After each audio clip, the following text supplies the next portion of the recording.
सफ़र में मुसीबत आए तो हिम्मत बढ़ जाती है, कोई रास्ता रोके तो ज़रूरत बढ़ जाती है।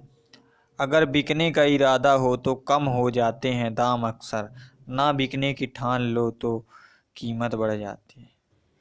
Hello friends, good morning to all of you. Welcome to my channel. आज है 21 अप्रैल की इम्पोर्टेंट करंट अफेयर्स मैं डेली ही मॉर्निंग पे लेकर आता हूँ। चैनल को लाइक कीजिए, सब्सक्राइब कीजिए और ज़्यादा से ज़्यादा शेयर कीजिए।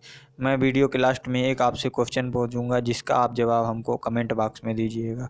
और इस वीडियो की PDF के लिए आप हमारे टेलीग्राम चैनल को ज्वाइन कर सकते हैं। लिंक आपको डिस्क्रिप्शन बॉक्स में मिल जाएगी। चलिए देखते हैं आज का पहला क्वेश्चन। लघु उद्योग विकास बैंक सिडबी का नया चेयरमैन एवं प्रबंध निदेशक किसे बनाया गया? तो ये बनाया गया शिव सुब्रमण्यम रमण को। ऑप्शन नंबर ए इसका करेक्ट हो जाएगा। भारतीय लघु उद्योग विकास बैंक सिडबी ने 19 अप्रैल 2021 को कहा है कि सुब्रमण्यम रमण ने बैंक के चेयरमैन और प्रबंध निदेशक का पदभार संभाल लिया। सिडबी की विज्ञप्ति के मुताबिक उनकी नियुक्ति 19 अप्रैल 2021 को 3 साल के लिए हुई है। सिडबी सूक्ष्म लघु एवं मझोले उद्यमों MSME के वित्त पोषण और उन्हें बढ़ावा तथा विकास कार्यों से जुड़ा प्रमुख संस्थान है। रमण 1991 बैच के भारतीय ऑडिट और लेखा सेवा अधिकारी हैं। हाल ही में किस देश के प्रधानमंत्री ने कोरोना संक्रमण के कारण अगले हफ्ता होने वाले भारत दौरे को फिर से रद्द कर दिया? तो ये ब्रिटेन के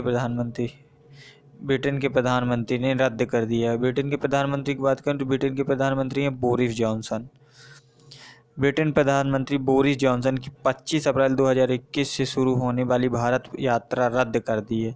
भारत में कोरोना महामारी के बढ़ते प्रकोप और बेहद खराब स्थिति को देखते हुए यह फैसला लिया गया है कि इस साल यह दूसरा मौका है जब जॉनसन की भारत यात्रा टाली गई है। इसके पहले 2020 में भी उन्होंने आने की यही कोशिश की थी, तभी यही टाल दिया गया था। इसके पहले वह इसी वर्ष गणतंत्र दिवस के अवसर पर राजकीय मेहमान बनने को हामी भर चुके थे, लेकिन उसी समय ब्रिटेन कोरोना की दूसरी लहर की चपेट में आ गया था और उनकी यात्रा रद्द कर दी गई थी। राष्ट्रीय लोक दिवस किस दिन मनाया जाता है? तो ये मनाया जाता है 21 अप्रैल को। प्रतिवर्ष 21 अप्रैल को राष्ट्रीय लोक दिवस मनाया जाता है। प्रतिवर्ष 21 अप्रैल को राष्ट्रीय लोक दिवस के रूप में मनाया जाता है। यह दिन उन लोक सेवकों को समर्पित है जो कि देश के प्रगति के लिए कार्य करते हैं, साथ ही नीति निर्माण में भी अपनी महत्वपूर्ण भूमिका अदा करते हैं। राष्ट्रीय लोक सेवा दिवस के अवसर पर केंद्र और राज्य सरकार के अधिकारियों को उनके द्वारा वर्ष भर में किए गए असाधारण कार्यों के लिए सम्मानित किया गया। नेक्स्ट क्वेश्चन, हाल ही में किस राज्य सरकार ने आवश्यक सेवा रखरखाव अधिनियम लागू किया? आवश्यक सेवा रखरखाव अधिनियम, तो ये छत्तीसगढ़ गवर्नमेंट ने किया। ऑप्शन नंबर सी इसका करेक्ट हो जाएगा। छत्तीसगढ़ सरकार ने 16 अप्रैल 2021 को कोविड-19 के मामलों में वृद्धि के कारण आवश्यक सेवा रखरखाव अधिनियम ESMA लागू कर दिया है। इस ESMA आदेश के तहत कोई भी व्यक्ति आवश्यक सेवाओं में काम करने से मना नहीं कर सकता। यह ESMA आदेश सभी सरकारी और निजी स्वास्थ्य संस्थानों और स्वच्छता श्रमिकों के साथ साथ राज्य के सभी डॉक्टरों, नर्सों और स्वास्थ्य कार्यकर्ताओं सहित अन्य सभी स्वास्थ्य पेशेवर पर लागू होंगे। क्वेश्चन नंबर 5, एशियाई कुश्ती चैंपियनशिप 2021 में किस भारतीय पहलवान ने 59 किलोग्राम भार वर्ग में स्वर्ण पदक जीता है? तो ये जीता सरिता मौर्य ने। ऑप्शन नंबर डी इसका करेक्ट। विनेश फोगाट की बात करें तो इन्होंने 53 किलोग्राम में स्वर्ण पदक जीता। भारत के लिए सरिता मौर्य ने महिलाओं के 59 किलोग्राम वर्ग में स्वर्ण पदक जीता। हरियाणा की इस 25 वर्षीय पहलवान ने मंगोलिया के सुबदोर बातरजाव के साथ अपने अंतिम मुकाबले के अंतिम चरण में शानदार वापसी करते हुए 9 अंक सीधे अंक हासिल किए और अंतिम स्कोर 10-7 तक ले गई।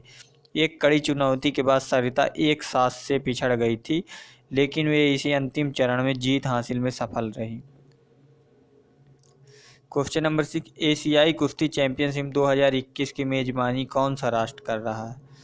तो इसकी मेजबानी कर रहा कजाकिस्तान। ऑप्शन नंबर ए इसका करेक्ट हो जाएगा। एशियाई कुश्ती 2021 इन दिनों अलमाटी कजाकिस्तान में आयोजित की जा रही, कजाकिस्तान के अलमाटी में आयोजित की रही। ये चैंपियनशिप मुकाबले 13 अप्रैल 2021 से शुरू होकर 18 अप्रैल 2021 को समाप्त हो गए हैं। यह 34वीं एशियाई कुश्ती चैंपियनशिप है। भारत ने एशियाई कुश्ती चैंपियनशिप 2021 के महिला वर्ग में कुल 7 पदक हासिल किए हैं, जिनमें से 4 स्वर्ण, 1 रजत और 2 कांस्य है। कौन सी company Cleartrip travel company का अधिग्रहण करेगी? तो ये करेगी Flipkart, E commerce company Flipkart.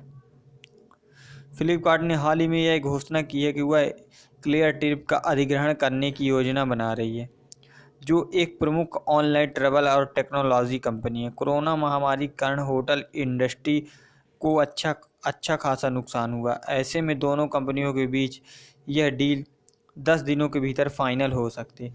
इस डील की कुल कीमत $40 मिलियन होगी। इस डील के बाद फ्लिपकार्ट इंश्योरेंस और पेमेंट जैसे प्रोडक्ट को भी खरीद और बेच सकता है और क्लियर ट्रिप के सभी प्रोडक्ट पर फ्लिपकार्ट का हक होगा। कितने नए अस्पतालों में जल्द ही अपने स्वयं के ऑक्सीजन संयंत्र होंगे? तो 100 अस्पतालों में स्वयं के ऑक्सीजन संयंत्र होंगे। ऑप्शन नंबर बी इसका करेक्ट हो जाएगा। केंद्रीय स्वास्थ्य मंत्री की बात करें तो हर्षवर्धन जी हैं। मंत्रालय ने 15 अप्रैल 2021 को यह सूचित किया है कि 100 नए अस्पतालों को प्रधानमंत्री नागरिक सहायता और आपातकालीन स्थिति पीएम केयर फंड में राहत के तहत अपने स्वयं के ऑक्सीजन संयंत्र मिलेंगे। इन दिनों भारत के कई अस्पतालों में ऑक्सीजन की कमी से अनेक कोरोना वायरस रोगियों की मौत हो रही है। जब भारत के 100 नए अस्पतालों में स्वयं के ऑक्सीजन संयंत्र होंगे तो रोगियों को ऑक्सीजन की आपूर्ति में कोई बाधा ना पड़े और किसी भी कोरोना वायरस रोगी की ऑक्सीजन की कमी से मौत ना हो। क्वेश्चन नंबर 9, अमेरिकी राष्ट्रपति जो बिडेन ने, यहाँ पास हमारा एक क्वेश्चन बनता है कि अमेरिका के राष्ट्रपति कौन है? तो अमेरिका के राष्ट्रपति जो बिडेन जी हैं, ने यह घोषणा की है कि 11 सितंबर 2021 तक सभी अमेरिकी सैनिकों को किस स्थान से हटा दिया जाएगा? तो ये अफगानिस्तान से हटा दिया जाएगा। ऑप्शन नंबर बी इसका करेक्ट हो जाएगा। क्वेश्चन नंबर 10, बतौर कप्तान कौन सा खिलाड़ी एक ही टीम से 200 मैच खेलने वाला पहला खिलाड़ी बन गया? तो बन गए हैं Mahendra Singh Dhoni. Option number A इसका करेक्ट हो जाएगा, जो कि चेन्नई सुपर किंग की तरफ से खेलते हैं। विराट कोहली की बात करें तो ये रॉयल चैलेंजर बेंगलोर से हैं। ये आप इसका उत्तर हमको कमेंट बॉक्स में दीजिए। हाल ही में किस संगठन ने सरकारी प्रतिभूति अधिग्रहण कार्यक्रम G-SAP शुरू किया? तो इसका करेक्ट आंसर हो जाएगा RBI। ये मैंने आपको कमेंट बॉक्स में देने के लिए बोला। ये आप इसको कमेंट बॉक्स में इसका आंसर हमको दीजिएगा कल कि विश्व आवास दिवस किस दिन मनाया जाता है। आज के टॉप 10 इम्पोर्टेंट करंट अफेयर पूरे हुए। मैं आपको डेली मॉर्निंग पे एक वीडियो लाता हूं जो कि आगामी एग्ज़ामों के लिए बहुत ही महत्वपूर्ण होता है। साथ में नोट डाउन भी करते जाइए ताकि आपको एग्ज़ाम देने में दिक्कत ना हो। और चैनल को सब्सक्राइब कीजिए, बेल आइकन दबाइए ताकि आने वाली वीडियो की नोटिफिकेशन आपके पास जल्द पहुंच सके। और लाइक कीजिए।